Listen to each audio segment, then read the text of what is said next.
Бүгінгі сабағымызды бастайық. Жақсы көңіл күймен арифметикалық прогрессияның n-ші мүшесінің формуласын өткенбіз өткен жолы. Енді бүгін арифметикалық прогрессияның алғашқы n мүшесінің қосындысын өткелі тұрмыз. Үйге бізге тапсырма ретінде есептер берілген тұғын. Отырайық.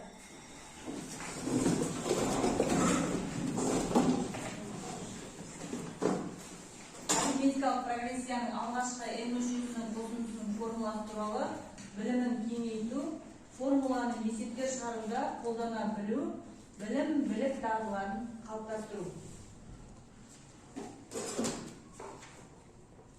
Үйге бізге тапсырма ретінде 13-те 35-ші есеп берілген тұғын.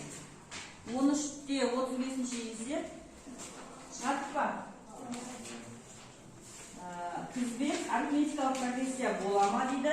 Тізбектің алғашқы 4 мүшесінің қосындысын табында дейді. Біріншісін кім шығарып көрсетеді? Болады, болмайды дәлелдеп. Кім шығады? Зор тұр. Келе ғой. Бірінші топтан, екінші топтан, екіншісі. Арифметикалық прогрессия болады, болмайды. Ерболат. Кел, екіншісі. Тізбекті жазайық. Қандай тізбек берілген? Ерболат үстінде минус 200, минус 100, минус 50, минус 25, минус 12-де 5 берілген.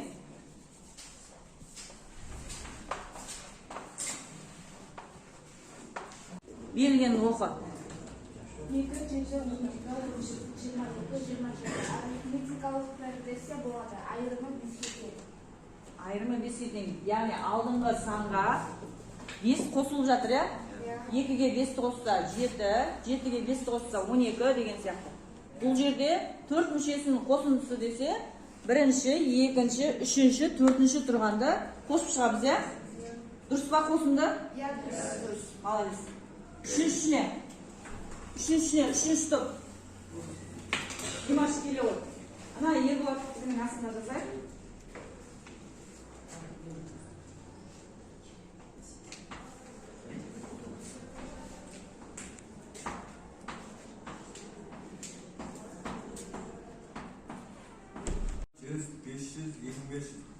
Бұнда біз 5-ке бөліп жатырмыз. Арифметикалық прогрессия болмайды. Себебі арифметикалық прогрессияда қосамыз. Келесі.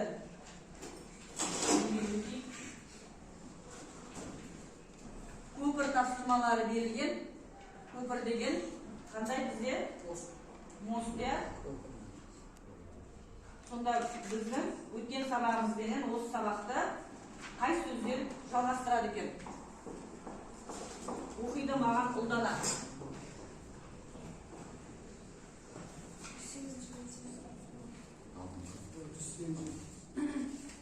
Екінші мүшесінен бастап әрбір мүшесі қандай да бір тұрақты санды қосқанда шығатын сандар тізбегі арифметикалық деп атайды.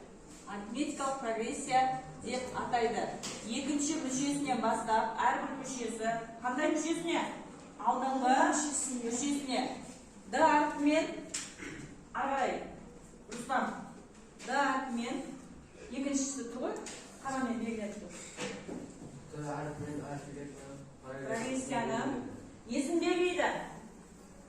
Айырымын белгілейді. Келесі. Жасмина. Бұл теңдік АН А1 қосылған. N-1 Д. арифметикалық Прогрессияның n-ші мүшесінің формуласы деп аталады. Оқушылар, біздің бүгінгі мысалымызда 1-ден 30-ға дейінгі сандардың қосындысын есептеу керек. Бұл үшін арифметикалық прогрессияның эсенгіштік формуласы керек бізге. Бұл жерде бірінші мүшесін 30-шы мүшесін қоямыз дағына 30-ға көбейтеміз бөліп. Енді бірінші мүшесі 1-ге тең, 30-шы мүшесі 30-ға тең деп орнына қойдым. 2 мен 30 қысқарып кетеді. 2-ге 1-ден 30-ға 15-тен. Мынаның қосындысы 31, 31-ді 15-ке көбейтсем 465 келіп шығады. Осы формуланы есептегенде. Арифметикалық прогрессияның n мүшесінің қосындысының формуласы. Бұл неден келіп шығады? Тең A1 қосылған. A1-ге A1-ды қоссам неше A1 болады? 2 A1 болады. n-1-ді бөлінген 2 көбейтілген n. Яғни мына екінші формулам бірінші формуладан келіп шығып тұр. Түсінікті ғой, иә? Жазып аласың.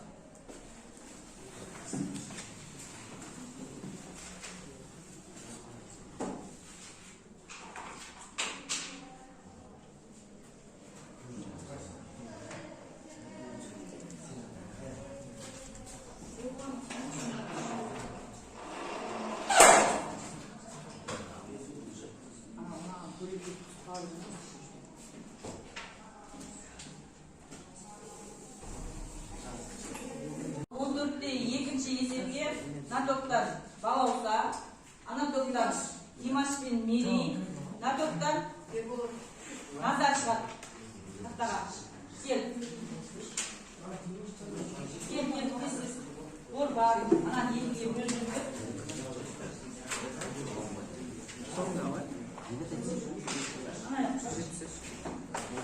Қалғанымыз орнымызда отыр, шығарамыздағы да дұрыс шығарып жатыр, шығармай жатыр, тексеріп отырамыз.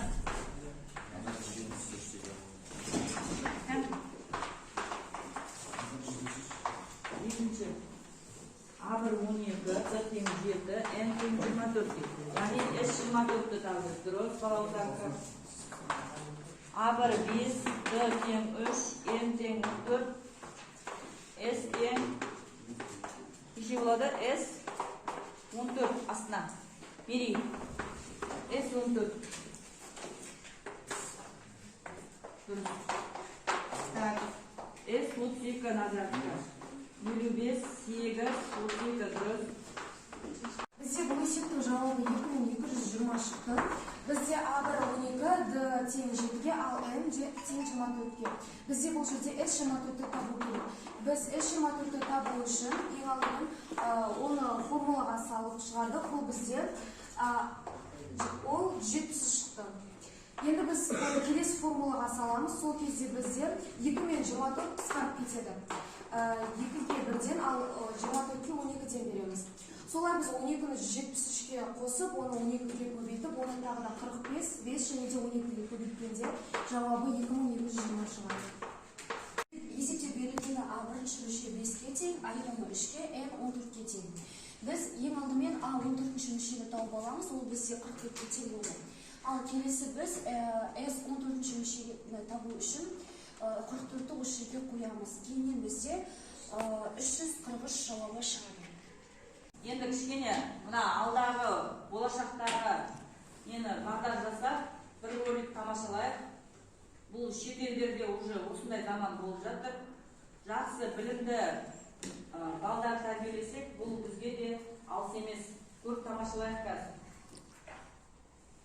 Кейбір заттары үйімізде бар уже.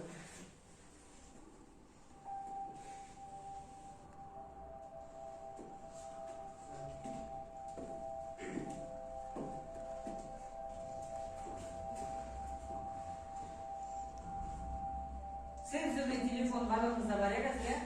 Иә. Не істеп жатыр мыналар?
Roliktің бәрін түсірейін ба?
Назар қойып тыңдағандарыңа рахмет. Енді алда болашақта осындай өмірге жетуіміз үшін жақсы, білімді ұрпақтар керек, иә? Бүгінгі тақырып түсінікті болса, онда үйге тапсырма алайық. 14-3, 14-5, біз 14-2 менен 14-4-ті сыныпта шығардық. Енді әр топ басшы өзінің тобындағы топ мүшелерін бағалап кетсе. Ана топтан бастайық, Мерейдің тобынан.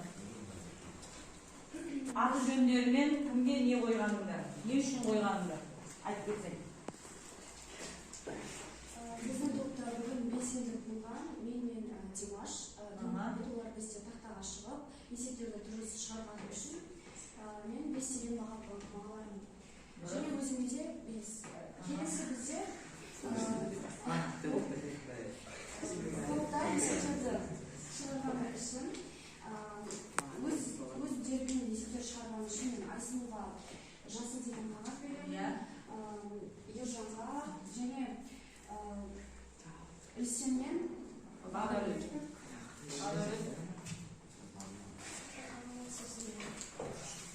Ал балауыздар тобында. Біздің топта жалпы бүгін барлығы да белсеніне қатысты. Соның ішінде Қарақат пен Жасмина бүгін белсене қатысқан. Мен оларға 5 деген баға қоямын. Және де Заңғар мен Алмаста өзінің жаңағы екеуіне есеп шығаруға көмектесіп, солай бір-бірлеріне атсалысып отырды. Мен оларға 4 деген баға қоямын. Ал келесі топ Ерболаттың тобы. Мен өзіме 4 деген баға қойдым. Өйткені өзім жеткізіс сайын алдым. Назарға 5 деген баға қоямын. Өйткені тақтаға шығып жеткілікті түрде жауап берді. Болды ма? Басқа топ мүшелерін бағаламайсың ба? түсініп отырды, өз бетінше шығарды деген сияқты. Ерболат бағаламаймыз дейді. Жақсы, қош сау болыңдар. Үй тапсырмасын келесі сабаққа шығарып береміз.